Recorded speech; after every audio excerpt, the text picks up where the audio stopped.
પણ વૈજ્ઞાનિક પુરાવાની સંપૂર્ણ રીતે ગેરહાજરી જોવા મળી છે. એટલે બતાવે છે કે ફાયરિંગની આખી વાર્તા ક્યાંક ને ક્યાંક ઉપજાવી કાઢેલી પણ હોઈ શકે છે. મોટા ભાગના તો બધા સરકારી જ હતા, કારણ કે પંચ તો કે સરકારી, પુરાવા તો કે સરકારી, સાક્ષી તો કે સરકારી, બધું જ સરકારી, ફરિયાદી તો કે સરકારી, બધું જ સરકારી છે. લગભગ 200 કરતા વધારે પેજની જે ફાઇલ મૂકવામાં આવી છે. તમામ 9 લોકોને એ જેલની સજા 7 વર્ષની એ કરવામાં આવે છે. બિચારું 18 વર્ષનું બાળક જે છે, 18 વર્ષના બાળકને વગર કોઈ વાક્ય તમે જેલમાં મોકલી દો, એ કેટલું વ્યાજબી છે? કહી શકાય કે રિવોલ્વર છે કે નહીં, પેલા એ તો પ્રસ્થાપિત કરવું જોઈએ ને. હવે મુદ્દામાલમાં એ પિસ્તોલ આવી જ નથી.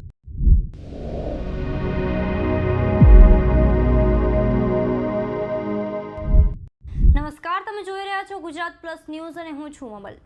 યુવરાજસિંહ જાડેજાએ વિડીયોના માધ્યમથી એક્સ ધારાસભ્ય ચેતર વસાવાને લઈને પોતાની પ્રતિક્રિયા આપી છે. તો આવો સાંભળીએ શું કહી રહ્યા છે યુવરાજસિંહ જાડેજા. ચુકાદો જે અપલોડ કરવામાં આવ્યો છે વેબસાઇટ ઉપર, અને વેબસાઇટ ઉપર લગભગ 200 કરતા વધારે પેજની જે ફાઇલ મૂકવામાં આવી છે, એ આખી ફાઇલ અમે રાતે સ્ટડી કરી, અને ત્યારે સ્ટડી કરતો હતો ત્યારે એમાં ઘણા બધા ચોંકાવનારી બાબતો એ અમારે સામે આવી, અને એની સાથે સ્ટેપ બાય સ્ટેપ મારે 5 થી 6 મુદ્દા એ આપની સાથે ચર્ચા કરવા છે. પહેલો મુદ્દો કે જ્યારે જે ચુકાદો આપવામાં આવ્યો, એ ચુકાદોમાં મને સૌથી મોટી વિસંગતતા એ લાગી કે જે લોકોને સજા કરવામાં આવી છે એમાં ખરેખર એ લોકોનો રોલ શું? આજે જોવા જઈએ તો ઘણી બધી જગ્યાએ ઘણા બધાનો રોલ અલગ અલગ હોય છે. કોઈ ગાડીમાં જતું હોય તો એક ગાડીમાં ડ્રાઈવર હોય છે, કદાચ એની બાજુમાં બેઠો હોય એ ક્લિન્ડર હોય છે, પાછળ બેઠા એ કદાચ ગ્રાહક હોય અથવા તેના ફેમિલી મેમ્બર હોય. તો ત્યારે કોઈ પણ પ્રકારનું એક્સિડન્ટ થાય છે કે દુર્ઘટના થાય છે, તો શું બધાને એક સાથે એક સરખી સજા દઈ દેવામાં આવે?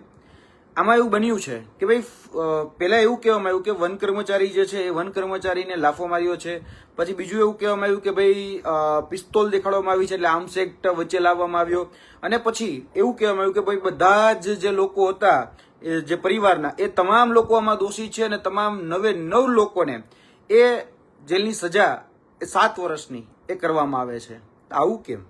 કારણ કે જે ગેરકાયદેસર મંડળી રચવાની જે વાત કરી, 143, 147, 148 અને 149 ની જે કલમ છે તેમાં બરાબર છે કે પરિવારના સભ્યોની સંડોવણી, પણ ખરેખર વાસ્તવિક સંડોવણી કહી શકાય.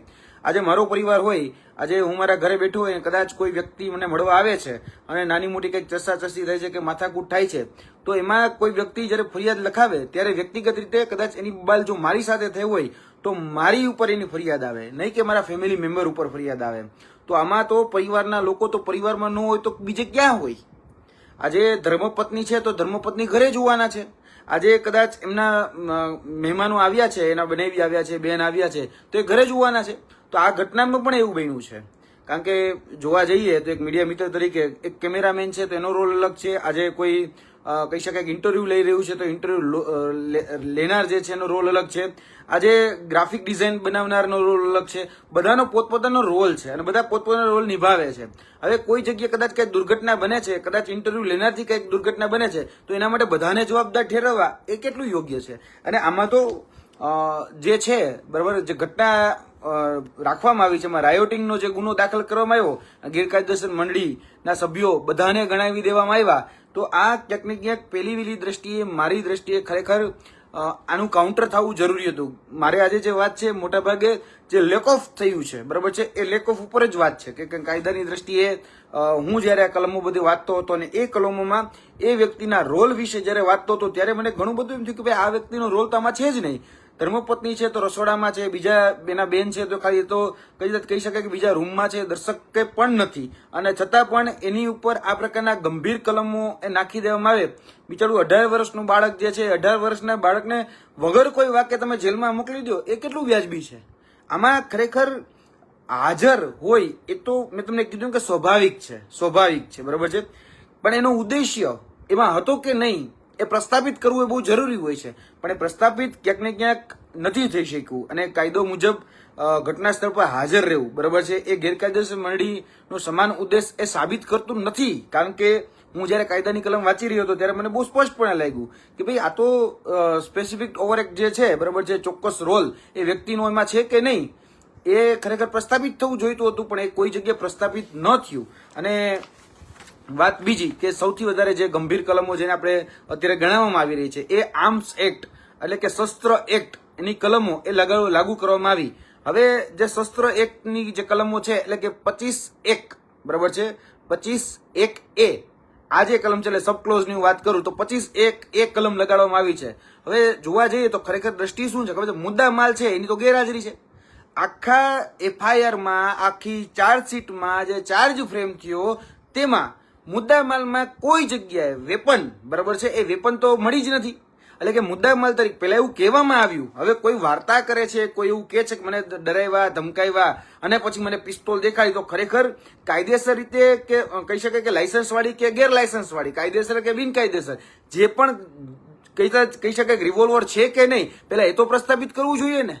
હવે મુદ્દામાલમાં એ પિસ્તોલ આવી જ નથી, કારણ કે આખી મેં જયારે ફાઇલ વાંચી ત્યારે મને બહુ સ્પષ્ટ સાથે જાણવા મળ્યું કે મુદ્દામાલની જે એ તો ગેરહાજરી છે. એટલે મુદ્દામાલમાં ક્યાંય પણ આ જોવા જઈએ તો કોર્ટે પણ સ્વીકાર્યું છે, હું એવું નથી કહેતો કે મારા ઘરનું આ વર્ઝન આપું છું, કે કથિત રીતે વપરાયેલી પિસ્તોલ કે જીવતા કારતૂસ કે ફાયરિંગ કર્યા પછીનું ખાલી ખોખું તપાસ કરનાર અમલદાર એટલે કે જે આપણા આઈઓ જે છે ને ઝડપતીના પંચનામા કે સ્થળ તપાસ દરમિયાન ક્યાંયથી પણ મળી આવ્યા નથી. આમાં બહુ સ્પષ્ટ લખ્યું છે. ઘણી વખત તમે જોયું હશે કે કોઈ વ્યક્તિ જે છે ખૂન કરી નાખે છે, ખૂન કરીને કદાચ કે હથિયાર કંઈક છુપાવી દે છે, તો એવી ઘણી બધી ભૂતકાળની FIR-ઓ પણ તમે જોઈ હશે કે ભૂતકાળના દાવાઓ પણ જોયા હશે કે જેમાં જે હથિયાર ન મળે તો એ કદાચ સાબિતી નથી મળતી, તો ભાઈ એવું કહેવામાં આવે કે પુરાવાના અભાવને કારણે તમને આમાં દોષ મુક્ત કરવામાં આવે છે. ઘણી વખત કેવું છે કે આમાં કાયદો જે છે ને, કાયદો ન્યાયતંત્ર એ બધી જ રીતે જોવા જઈએ તો તમામ પ્રકારના પુરાવા ઉપર આધીન હોય છે. એટલે કે કાયદો જે છે એ આધાર પુરાવા ઉપર એ ડિપેન્ડ કરતો હોય છે, કોઈના મૌખિક સ્ટેટમેન્ટ ઉપર એ ફક્ત ડિપેન્ડ નથી કરતો. અહીંયા તો કથિત રીતે જે કહેવામાં આવ્યું છે, જેને આપણે કહીને બેલેસ્ટિક એવિડન્સ બરાબર છે, બેલેસ્ટિક એવિડન્સ, એ બેલેસ્ટિક એવિડન્સનો તો સંપૂર્ણપણે અભાવ જોવા મળે છે. સર્વોચ્ચ અદાલતના સ્થાપિત સિદ્ધાંતો મુજબ ફાયર આર્મ્સ એટલે કે શસ્ત્રના કેસમાં જો શસ્ત્ર જ રિકવર ન થયું હોય તો કથિત ફાયરિંગ માત્ર મૌખિક જુબાનીના આધારે સાબિત ગણી શકાશે નહીં. આવું કાયદો કે છે, હું નથી કહેતો, આવું કાયદો કે છે. અને કાયદાની જે વ્યાખ્યા છે એમાં આ બહુ સ્પષ્ટપણે લખાયેલું છે કે FIR-માં ખાસ કરીને પછી જે એક FSL રિપોર્ટ જે મૂકવામાં આવ્યો છે બરાબર છે, એ FSL રિપોર્ટમાં પણ સાયન્ટિફિક જે ઓફિસર છે, હું નામ નથી લેતો, પણ એ સ્થળ પરીક્ષણ કરવાનો જ્યારે અહેવાલ એને રજૂ કર્યો ત્યારે બોમ્બ ડિટેક્શન એન્ડ ડિપ્લો સ્ક્વોડ જેને આપણે BDDS કહીએ છીએ તેનું પ્રમાણપત્ર પણ એને પોતાની ચાર્જશીટ એટલે જે રેકોર્ડ જે છે એમાં મૂકેલું છે. જે જો ફાયરિંગ થયું હોત તો ઘટના સ્થળ પર બરાબર એ ગન પાવડરના અંશો એટલે કે ગન પાવડરના અંશો અથવા જે રિવોલ્વરમાંથી ફાયરિંગ થયું હોય જેમાંથી કારતૂસ નીકળી હોય એના પાછળ જે ખોખું વધે એ ખોખું પણ મળી આવ્યું હોત, કાં ગન પાવડર પણ મળી આવ્યો, પણ વૈજ્ઞાનિક પુરાવાની સંપૂર્ણ રીતે ગેરહાજરી જોવા મળી છે. એટલે બતાવે છે કે ફાયરિંગની આખી વાર્તા ક્યાંક ને ક્યાંક ઉપજાવી કાઢેલી પણ હોઈ શકે છે. તમે સમજો છો વાતને? કારણ કે જો ખરેખર અહીંયા વેપન હોત, ખરેખર જો કઈ જતું ફાયરિંગ થયું હોત તો અહીંયા ફાયરિંગ દરમિયાન ગન પાવડર પણ નીકળે છે.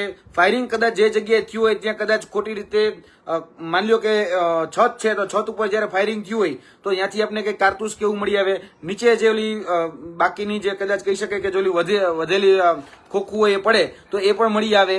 બીજા ઘણા બધા એવિડન્સ પણ એની સાથે સાથે સાયન્ટિફિક રીતે મળી આવે. પણ આમાં કોઈ જ પ્રકારના જે રિપોર્ટ જે છે FSL-ના એમાં કોઈ જ પ્રકારની કોઈ બાબત એ મળી નથી આવી. બાકી આમાં જે આર્મ્સ એક્ટની જે કલમનો ઉપયોગ કરવામાં તો 25(1)A બરાબર, ખરેખર કલમ શું છે એ પણ સમજવા જેવી છે. એને કારણ કે એના ધ્યાનમાં રાખીને 7 વર્ષની સજા કરવામાં આવી છે.